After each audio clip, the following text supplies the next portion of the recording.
Eswatini is currently facing a silent crisis in the burden of disease, particularly chronic illness such as neurological disorders. Among these, epilepsy stands out. While it is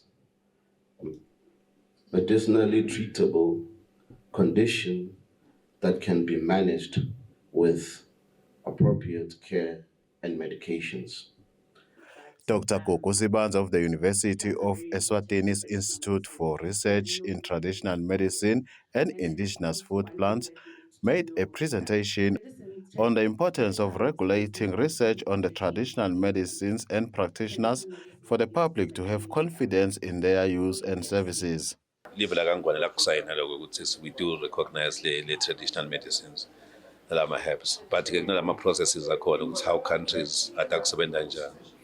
The Principal Secretary in the Ministry of Health, Kanyamabuza, says as the country is signatory to the World Health Organization's protocols for recognition of traditional medicines, the country shall continue its strides to harness their use, as there has been bills such as the cannabis bill that the country developed in line with the recognition of the use of indigenous plants for medicinal drugs. Professor Obi Adigwe, who is the Director General for the National Institute for Pharmaceutical Research and Development in Nigeria, says the success of the use of medicinal drugs from indigenous plants in Africa hinges on collaboration and knowledge sharing among African countries and experts.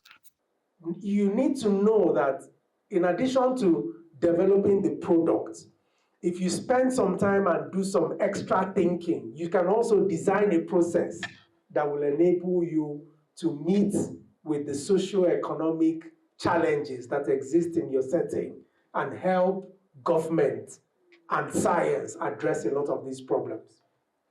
The symposium was also attended by members of the portfolio committees on health from both houses of parliament, and the Eswatini Medical Christian University donated a sum of 50,000 emalangeni to the Eswatini Epilepsy Organization.